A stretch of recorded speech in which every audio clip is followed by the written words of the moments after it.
Nesse vídeo que eu vi na internet, fala sobre a situação dos filhos, né? Que quando eles vão ficando adultos, você como pai já não é mais o favorito do seu filho. Isso foi colocado no vídeo, que até os 10 anos o filho te procura, quer brincar com você, é pai para lá, é pai para cá, mas depois disso o filho começa a ser atraído pelas coisas do mundo, né? E aí você não é mais o único favorito, né? Eu sempre digo que nós pais, quando já nossos filhos chegam à fase adulta, nós somos as únicas testemunhas oculares, né, se vemos só pais e filhos, de três condições do filho. Por exemplo, quando você olha para o seu filho, na sua mente de cada filho você tem 3 filhos. Por que eu digo isso? Porque você consegue vê-lo de 3 formas diferentes. Quando ele era bebê, quando ele era um adolescente e quando ele se tornou um adulto. Então, quando você olha para o seu filho, o filho pode não entender isso. Ele vai entender isso, talvez, quando ele tiver os filhos dele, né? Então, quando você olha para o seu filho, você tem 3 fases. Isso eu estava pensando esses dias. Você tem 3 fases que você tem boas recordações desses três momentos da vida do seu filho. A fase em que ele foi totalmente dependente de você, né? E que ele era um ser minúsculo que não sabia se defender. Ele foi protegido com unhas e dentes, foi alimentado, foi feito todo um aparato de sustentação para que ele viesse ter uma condição de vida boa. Foi protegido de todos os males desse mundo, da condição que um pai consegue proteger. Depois da fase adolescente ainda há essa proteção, porque os pais, eles precisam proteger os seus filhos até que ele consiga perceber que os seus filhos têm condições de se defenderem sozinhos. Uma criança muito franzina, andando pelas ruas, num mundo desse mal, num mundo desse onde há pessoas ignorantes, estúpidas, que são capazes até de agredir uma criança, que são capazes de fazer grandes males, de se aproveitar de circunstâncias. Então o pai precisa, só que tem pais e pais, né? Tem pais que verifica que o filho já é esperto, que o filho já é desenrolado na vida, e tem pais que vê que o filho é bobão e mesmo assim deixa a criança aí pelo mundo, né? Ou não tem tempo de supervisioná-lo, ou não se preocupa, às vezes por preguiça de pegar o filho na escola ou no trabalho, ou de ajudá-lo, né, em alguma coisa. O pai tem outros prazeres, está envolvido, está com um pensamento voltado para outras coisas. As coisas mais preciosas da vida, as pessoas vão desprezando, né? E algumas pessoas pagam um preço muito amargo por essas escolhas, porque não tinha nenhum responsável para levar o seu filho na escola, não tinha ninguém da confiança para estar ali protegendo quando você não pudesse estar. Então, às vezes, por conta de dinheiro que você poderia pagar alguém de confiança, você acaba perdendo as coisas mais importantes da sua vida.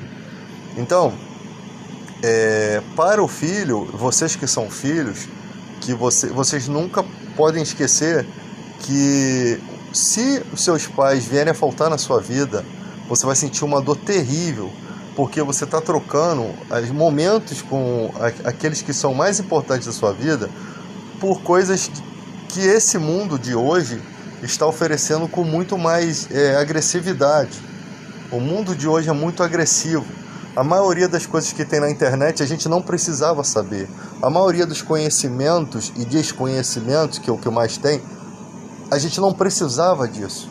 E as coisas fundamentais que a gente precisava ouvir, o conselho do pai, olhar o seu pai naquele lugarzinho que está sentado, aqueles momentos bons de conversar, de passar um tempo, de comer um churrasco, você está perdendo tudo isso por uma oferta digital, por uma coisa que não sacia e que sempre parece que a nossa mente está sempre querendo mais, e você está desprezando o seu animalzinho de estimação, que faz um tempão que você não cuida, não passeia, e as pessoas vão perdendo tempo para ficar discutindo na internet, fazendo lives inúteis, E o mundo na verdade está de uma forma em que as pessoas estão considerando coisas sem fundamento, né? Como se isso fosse uma coisa que saciasse o ego dela, os interesses dela.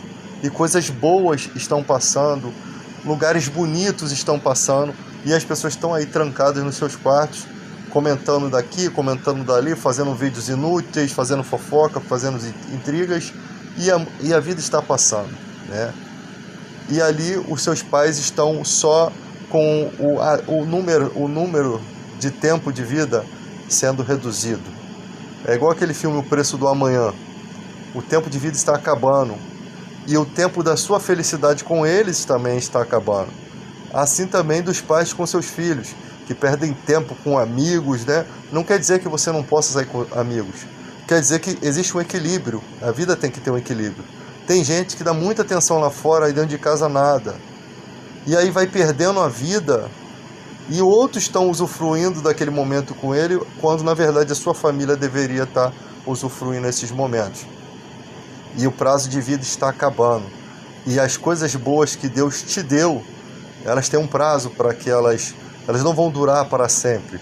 Algumas pessoas são muito abençoadas e conseguem ter uma longevidade com seus filhos, com a sua família. Outros já não conseguem ter tanto essa bênção. Por quê? Porque o filho casa com uma estrangeira ou casa com alguém que vai se mudar para outro país e nunca mais você vai ver seu filho.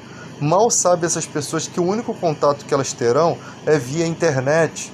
Nunca mais você vai poder abraçar. Muitos pais vão morrer e muitos filhos vão morrer sem se abraçarem por conta dessa distância e se conformando em se ver de forma digital, que não é a mesma coisa, porque você está acostumado a estar sempre com seu filho, um final de semana pelo menos, e essas distâncias, né, por ideais, eu vou morar naquele país porque lá eu vou ganhar dinheiro, eu vou prosperar, e as coisas mais fundamentais da vida, as coisas mais importantes que não se devia trocar por nada, vão ficando para trás. Talvez esse fator que está acontecendo nos Estados Unidos, mandando todo mundo de volta, é porque talvez Deus esteja cansado de ver isso, né? Essas dificuldades. Porque é diferente de outros países onde os estrangeiros precisam ir para essas nações, fugindo do país em que elas vivem, porque lá os tornariam em traficantes, os tornariam em outras coisas piores, né? Do que falando de questões sexuais. E parece que Deus move o mundo porque Ele nos ama e em benefício da gente, né? Nós temos aí vítimas da Boate Kiss, né? Quantos pais gostariam de ter somente um abraço dos seus filhos? Nunca que eles poderiam imaginar que ia acontecer uma tragédia pela irresponsabilidade de pessoas, de instituições, né? Nunca que houve um caso semelhante em outro país, aqui que é a fronteira com o Brasil. Houve agora mais um caso de outra boate também. Nunca que os pais iriam imaginar que seus filhos iriam tão jovens, porque pelas regras da vida se imagina que os filhos fiquem para cuidar dos seus pais e não ao contrário. Então, pegue essas informações que eu estou dizendo aqui e faça alguma coisa com essas informações. Reflita, viva a cada dia, viva com a sua família, abrace seus filhos, né, seus netos, procure, você pode ter tudo, você pode usar a internet, você pode brincar, você pode se divertir, mas não dê tanta importância a essas coisas, não deixe que essas coisas sejam o governo da sua vida. Aí sim, com equilíbrio, você pode usufruir de tudo, de forma perfeita, de forma boa, né? Não é ser 8 ou 80, né? Tem que se encontrar um equilíbrio na vida.